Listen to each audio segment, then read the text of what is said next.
بسم الله الرحمن الرحيم. السلام عليكم ورحمة الله وبركاته. الحمد لله رب العالمين، والصلاة والسلام على خير خلقه محمد وآله وأصحابه أجمعين ومن تبعهم بإحسان إلى يوم الدين. أما بعد، قال الله تبارك وتعالى: أعوذ بالله من الشيطان الرجيم، بسم الله الرحمن الرحيم. قل يا أيها الكافرون لا أعبد ما تعبدون ولا أنتم عابدون ما أعبد. سامعین کرام، آج آپ کے سامنے سورہ کافرون کے تعلق سے کچھ باتیں رکھوں گا۔ سب سے پہلے یہ جانتے ہیں کہ اس سورت کا نزول یعنی نازل ہونے کی وجہ کیا ہے، اس کے بارے میں کیا روایات ملتی ہیں۔ حضرت عبداللہ ابن عباس رضی اللہ عنہما سے روایت فرماتے ہیں کہ رسول اکرم صلی اللہ علیہ وسلم کو قریش نے دعوت دی کہ ہم تمہیں بہت سارے مال سے نوازیں گے، بہت سارے مال دینے کی دعوت دی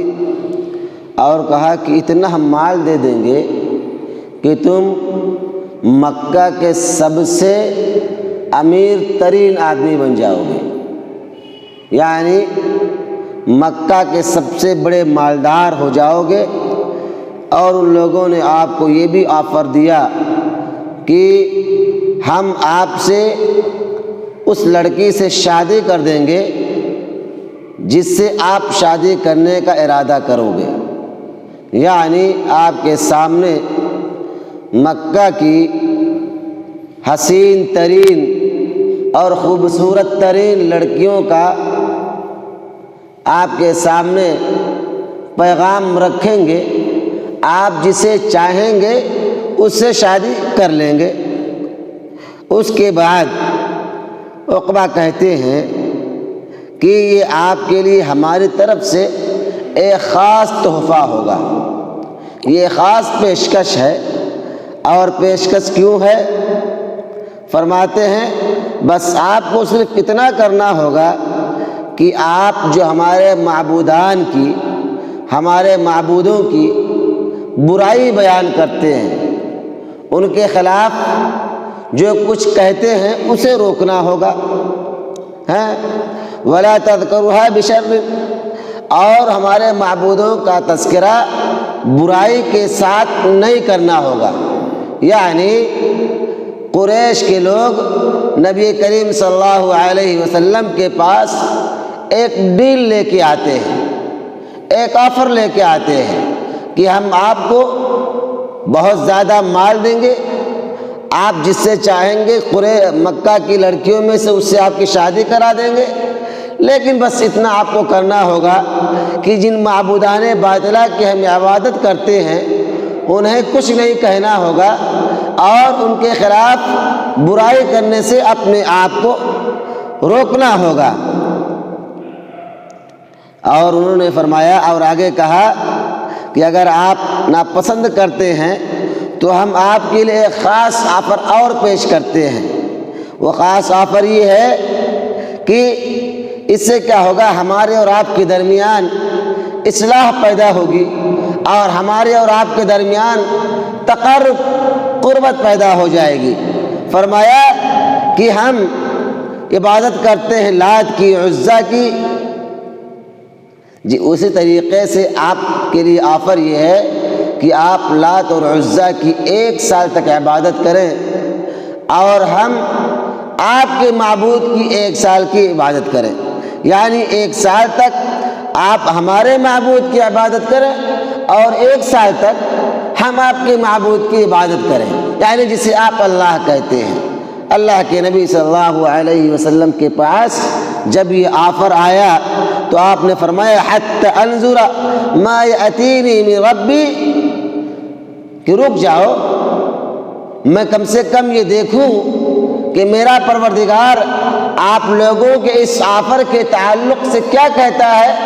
تب تک مجھے مہلت دے دو۔ اللہ سبحانہ و تعالیٰ نے تب یہ صورت نازل فرمائی کہ قل یا ایھا الکافرون لا اعبد ما تعبدون ولا انتم عابدون ما اعبد ولا انا عابد ما عبدتم۔ یعنی اس صورت کے نزول کا پس منظر یہ ہے کہ اللہ سبحانہ و تعالیٰ نے مکہ کے لوگوں کی آفر کو رد کر دیا، اسے ٹھکرا دیا۔ اسی طریقے سے یہ صورت مکہ مکرمہ میں نازل کی گئی اور متفقہ طور پر تمام مفسرین کے نزدیک یہ صورت مکی ہے۔ اس کے مکی ہونے میں تمام علماء کا، تمام مفسرین کا اتفاق ہے۔ اسی طریقے سے یہ صورت شرک کا کھلے عام کھلم کھلا مخالفت کرتی ہے اور شرک سے برات کا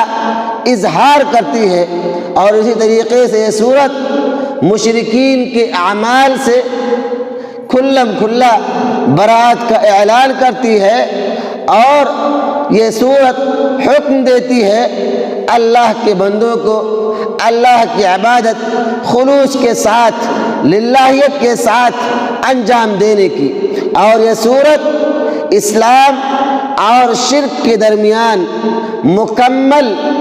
تفریق پیدا کرنے کے حکم دیتی ہے کہ اسلام کیا ہے اور شرک کیا ہے، ان دونوں میں بھاری فرق ہے، ان دونوں کے درمیان بھاری امتیاز ہے۔ ہمیں اور آپ کو یہ صورت حکم دیتی ہے کہ اسلام اور غیر اسلام کے درمیان مکمل طور پر تفاوت اور جو امتیاز ہے اسے لوگوں کے سامنے واضح کیا جائے۔ اسی طریقے سے یہ صورت کفار کے اس چاہت کو رد کرتی ہے جس چاہت کو لے کر، جس خواب کو لے کر، جس پسند کو لے کر وہ نبی کریم صلی اللہ علیہ وسلم کے پاس گئے تھے اور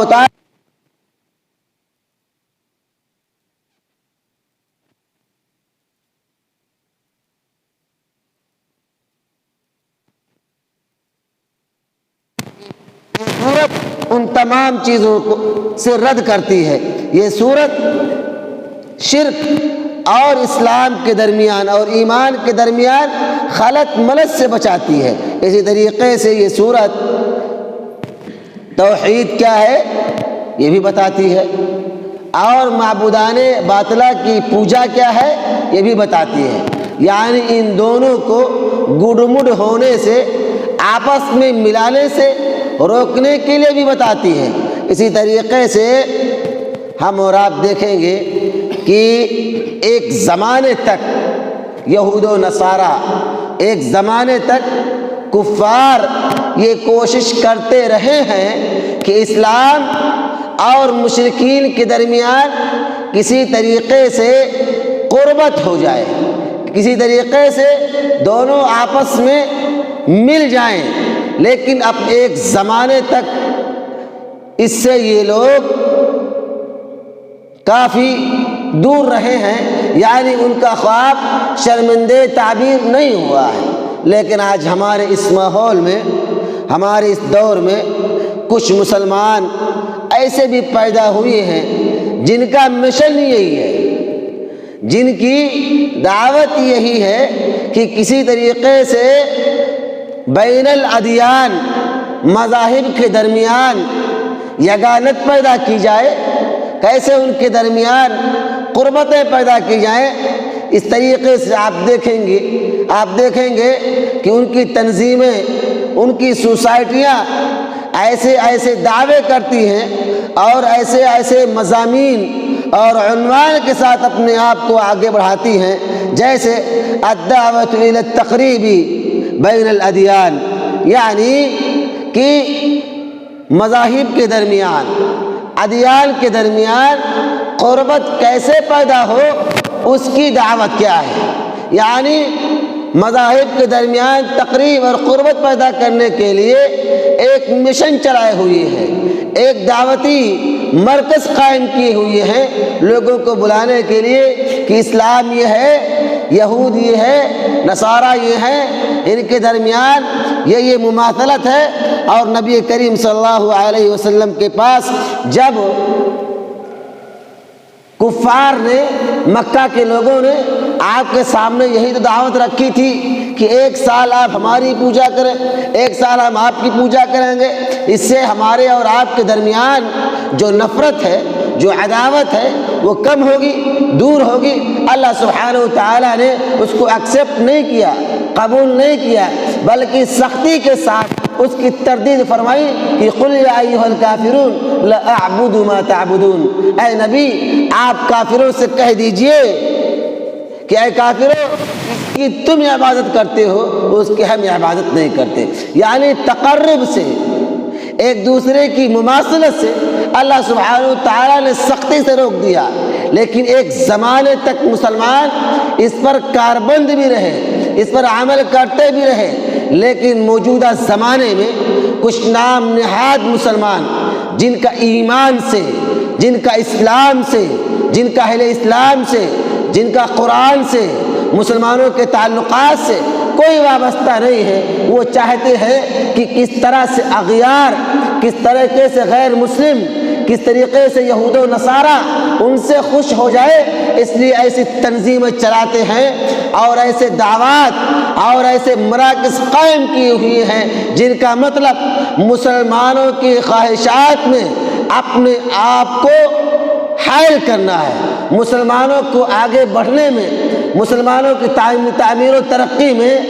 اپنے ایجنڈے کو لا کے ان کے تعمیری کاج کو روک دینا ہے۔ اسی طریقے سے آپ دیکھیں گے کہ بہت سارے لوگ وحدت الادیان والدیانت العالمیہ اس جیسے عناوین کے ساتھ آگے بڑھ رہے ہیں، اور ان کا مقصد صرف اور صرف یہ ہے کہ یہ اسلام کا جو اصل منبع ہے، اسلام کی جو اصل صورت ہے، یہ اس کو بگاڑنا چاہتے ہیں، اور یہ لوگوں کو یہود و نصارہ کے مکر و فریب پر اکٹھا کرنا چاہتے ہیں۔ اس کا مطلب یہ ہے کہ وہ لوگ چاہتے ہیں کہ اپنی خواہشات کو کفر اور الحاد کے زمرے میں شامل کرتے ہوئے اباحیت کو، الحاد کو آگے بڑھائیں اور مسلمانوں کو اس سے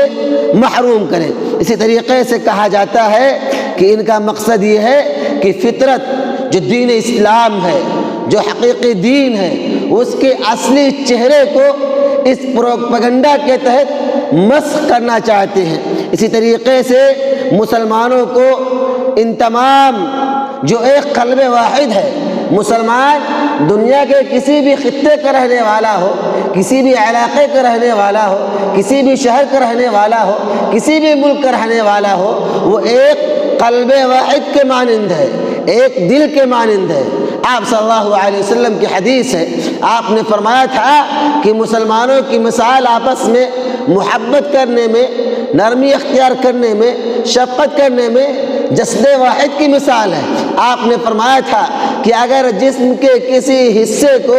تکلیف پہنچے تو اس درد کو پورا جسم محسوس کرتا ہے۔ آپ صلی اللہ علیہ وسلم نے فرمایا کہ اسی طریقے سے مسلمان ایک جسم کے مانند ہے، وہ جہاں کہیں بھی رہے، اگر ایک مسلمان کو تکلیف پہنچتی ہے، اس تکلیف کو پورا انسان یا پورے مسلمان اس درد کو محسوس کرتے ہیں۔ تو ان کا جو مقصد ہے وہ یہ ہے کہ مسلمان جو قلب واحد ہے، اس کی اجتماعیت کو یہ بکھیر دینا چاہتے ہیں۔ اسی طریقے سے یہ بھی کہا جاتا ہے کہ یہ لوگ اسلام کے بنیادی اصول کو توڑ مروڑ کر لوگوں کے درمیان اسلام کے تعلق سے غلط فہمیاں پیدا کرنا چاہتے ہیں۔ یہ لوگ رسول اور نبی کی حرمت کیا ہے، ان کا مقام کیا ہے، اس کو بھی توڑنا چاہتے ہیں۔ قرآن کی صداقت کیا ہے، اسے باطل کرنا چاہتے ہیں۔ اسی طریقے سے جو کچھ اس سے پہلے کتابوں میں تورات، زبور، انجیل میں اسلام کے تعلق سے نازل ہوئی اسے باطل اور برباد کر دینا چاہتے ہیں۔ اسی طریقے سے وَإِبْطَالُ خَتَمُ النُّبُوَّةِ محمد صلی اللہ علیہ وسلم، نبی صلی اللہ علیہ وسلم جو ہمارے آخری اور کیا کہتے ہیں آخری اور آئیڈیل نبی ہیں، آپ کے بعد کوئی نبی آنے والا نہیں ہے، اس حقیقت کو بھی یہ لوگ باطل کر دینا چاہتے ہیں۔ اسی طریقے سے وَإِبْطَالُ أَوْثَقِ، اسی طریقے سے یہ لوگ اسلام کا اور ایمان کا جو بنیادی خصلت ہے اس خصلتوں کو یہ لوگ بھی تباہ کر دینا چاہتے ہیں، جیسے کہ نبی کریم صلی اللہ علیہ وسلم نے فرمایا اوثق عرى الایمان الموالات فی اللہ والمعادات فی اللہ والحب فی اللہ والبغض فی اللہ۔ اسی طریقے سے جیسا نبی کریم صلی اللہ علیہ وسلم نے فرمایا کہ ایمان کا سب سے معیاری اور شعاری عمل یہ ہے کہ مسلمان کا شعار یہ ہے کہ الحب للہ والبغض للہ، محبت اللہ کے لیے، عداوت بھی اللہ کے لیے۔ آپ صلی اللہ علیہ وسلم فرماتے ہیں الموالات فی اللہ، ایک مسلمان کسی سے اگر محبت کرتا ہے، کسی سے اگر قربت اختیار کرتا ہے تو صرف اور صرف اللہ کے لیے، اور کسی سے اگر دور جاتا ہے، کسی سے اگر نفرت کرتا ہے تو صرف اور صرف اللہ کے لیے۔ یہ جو تنظیمیں چلا کر مسلمانوں کے گروہوں میں شامل ہو کر مسلمانوں والا نام رکھ کر کے یہ چاہتے ہیں کہ ادیان کو اکٹھا کیا جائے، ان کا صرف بنیادی مقصد یہ ہے کہ جو دین کا اصل اور بنیادی اثاثہ ہے اس اثاثے کو یہ لوگ توڑ دینا چاہتے ہیں۔ ان کا مقصد یہ ہے کہ اسلام مٹ جائے، اسلام کے بنیادی اصول ختم ہو جائے، کوئی چیز باقی نہ رہے۔ مزید تفصیلات انشاءاللہ اگلے درس میں۔ اللہ سبحانہ وتعالیٰ سے دعا ہے کہ بار الہ ہم تمام مسلمانوں کو قرآن پڑھنے سمجھنے کی توفیق عطا فرما۔ الہ العالمین ہم تمام مسلمانوں کو قرآن کے اندر جو موجود پیغامات ہیں ان پیغامات کو سمجھنے اور اس پر عمل کی توفیق عطا فرما۔ الہ العالمین ہم تمام مسلمانوں کو قرآن کو اپنے لیے حرز جاں تصور کرنے کی توفیق عطا فرما۔ آمین۔ السلام علیکم ورحمۃ اللہ وبرکاتہ۔